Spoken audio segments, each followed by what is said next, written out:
अक्षरशः एक आढावा बैठक की मुंबई महानगरपालिका ह्या बीच संदर्भात फक्त जुहू बीचच नाही तर मुंबईचे जे 7 बीच आहेत त्या 7ही बीचमध्ये ह्यांची तयारी कशी आहे, कशा पद्धतीने ते कचऱ्यांचं विल्हेवाट करतात, कशा पद्धतीने ते कचऱ्याचं लिफ्टिंग कसं होतं, किती मॅनपॉवर डिप्लॉय केलेलं आहे, या संदर्भात एक आढावा बैठक घेण्यात आली. आणि या बैठकीमध्ये ज्या काही माहिती त्यांनी आम्हाला दिलेली आहे MPCBला, त्या माहितीच्या आधारे आम्ही त्यांना पुढचे निर्देश देणार आहोत. पण जर कणखरपणे बोलला गेलो तर कुठेतरी मुंबई महानगरपालिका कमी पडते असं मी या ठिकाणी म्हणेन. बिकॉज आज एवढी वर्ष झाली आणि मुंबई महानगरपालिकेसारखी जी मोठी महानगरपालिका आहे त्यांनी एक आयडल म्हणून त्यांनी एक पूर्ण राज्याला की बीच कसा असावा आणि बीच कसा स्वच्छ ठेवण्यात आला त्याच्यामध्ये त्यांनी पुढाकार घेतला पाहिजे. म्हणून त्याच्यासाठी MPCB सुद्धा एकत्र येऊन, MPCB आणि मुंबई महानगरपालिका एकत्र येऊन मुंबईकरांना कसा बीच स्वच्छ ठेवता येईल या दृष्टिकोनातून यादी आढावा बैठक पार पडली. सर, लोकशाही मराठीने सातत्याने महिनाभर ही मोहीम लावून धरलेली होती आणि जुहू किनाऱ्यावरची सत्य परिस्थिती ती दाखवली होती, तुम्ही स्वतः देखील आता पाहिली. मात्र मुंबई महापालिका प्रशासनाकडून सातत्याने कुठेतरी दिशाभूल करण्याचा प्रयत्न केला गेला. अर्धी सफाई झाली नसली तरी ही पूर्ण बीच क्लीन असल्याचे व्हिडिओ देखील मध्यंतरी ऑफिशियल एक्सपोस्टवरतून महापालिकेने पोस्ट केलेले होते. तुम्हाला काय वाटतं की मुंबईकरांच्या एकंदरीतच संपूर्ण प्रशासन अशा प्रकारे दिशाभूल भरते, त्यांच्यावर देखील कारवाई व्हायला पाहिजे? मला असं वाटतं की आपण एक चांगला मुद्दा इथे उपस्थित केला आहे. आपण मुंबईकरांचा उल्लेख केला तर आपण एक मुंबईकर म्हणून, मी सुद्धा एक मुंबईकर म्हणून मी सुद्धा तो विचार केला पाहिजे. आज एखादा चिप्स, आज एखादा दुधाची पिशवी, मी जेव्हा दूध घेतलं ती दुधाची पिशवी मी दूध वापरल्यानंतर ही कचऱ्याच्या डब्यात टाकली की ती नाल्यात टाकली की कुठे टाकली. आज हा जो कचरा बीचवर येतोय हा कुठून येतोय, हा कोणी टाकलेला आहे, हे सुद्धा आपण एक मुंबईकर म्हणून स्वतः विचार केला पाहिजे. पण मुंबई महानगरपालिका दिशाभूल करते का, तर मला वाटतं ते असं म्हणणं योग्य वाटणार नाही. आज मुंबई महानगरपालिका त्यांची यंत्रणा कुठे कमी पडते का, तर 100% कमी पडते.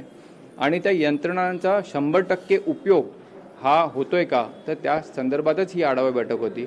आणि त्यांना एक शेवटचं आपण वॉर्निंग म्हणू शकतो MPCB कडून मुंबई महानगरपालिकेला देण्यात येणार आहे. आणि पुढच्या काळामध्ये एकत्र येऊन मुंबईचे सगळे बीच आपण कसे स्वच्छ ठेवायचे या संदर्भात आपण त्याच्यावर काम करणार आहोत. काही डेडलाईन तुम्ही दिलेली आहे का? कारण सातत्याने समुद्रकिनारे बघतोय की अक्षरशः त्या ठिकाणी वॉक करायलाही आता जागा राहिली नाहीये, म्हणून परदेशी पर्यटकांसमोर देखील एकंदरीत ही अपमानात्मक वागणूक आपल्या शहराची जात आहे. काही एक डेडलाईन ठेवली साफसफाईसाठी किंवा मॅनपॉवर या ठिकाणी वाढवणार आहात, यंत्रणा वाढवणार आहात? मला वाटतं की आपण त्यांना एक स्टडी करायला सांगितलेलं आहे. आज उदाहरणतः मुंबईचे जुहू बीच आहे त्याची लांबी जी आहे ही 7.5 किलोमीटरची आहे. तर त्या 7.5 किलोमीटरमध्ये किती मॅनपॉवर असला पाहिजे, 2 शिफ्टमध्ये 3 शिफ्टमध्ये, ह्याच्यावर सुद्धा ते त्याच्यावर अभ्यास करणार आहेत. त्याचबरोबर किती मशिनरी त्या ठिकाणी असली पाहिजे, 7.5 किलोमीटरवर म्हणजे 100 मीटरवर असली पाहिजे, 200 मीटरवर असली पाहिजे, 500 मीटरवर असली पाहिजे, या संदर्भात सुद्धा ते अभ्यास करून त्याच्यावर अंमलबजावणी करणार आहेत. त्याचबरोबर या पावसाळ्यामध्ये जो कचरा त्या ठिकाणी आलेला आहे तो साधारणतः 150 ते 200 टन प्रतिदिन एवढा कचरा, म्हणजे आपण इमॅजिन करू शकत नाही एवढा कचरा समुद्रातून बीचवर फेकला गेलेला आहे. म्हणजे एवढा कचरा आपण नागरिक समुद्रामध्ये टाकताय, नाल्यांमध्ये टाकताय, हे आपण नागरिकांना सुद्धा विचारलं पाहिजे की आपण तो कचरा नाल्यामध्ये का टाकतोय, आपण तो कचऱ्याच्या डब्यामध्ये का नाही टाकत. आणि त्या अनुषंगाने आपण फक्त महानगरपालिकेला दोष देऊन चालणार नाही. आपण एक मुंबईकर म्हणून आपली सुद्धा तेवढीच जबाबदारी आहे जेवढी जबाबदारी महानगरपालिकेची आहे, जेवढी जबाबदारी MPCBची आहे की आपला कचरा आपणच त्याची विल्हेवाट कशी लावायची हे आपण शिकलं पाहिजे.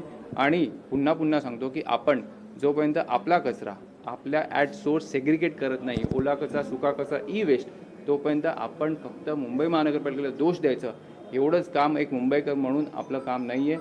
जोपर्यंत आपण सगळे एकत्र मिळून या गोष्टीवर काम करत नाही तोपर्यंत आपण ह्या कचऱ्याच्या प्रश्नावर मात आणू शकणार नाही. सर, मुंबईमध्ये गणेशोत्सव जवळ येतो आता बघतोय आपण, आणि या अनुषंगाने प्लॅस्टर ऑफ पॅरिसचे गणपती वापरावे की न वापरावे हा मुद्दा सुद्धा उपस्थित होतो.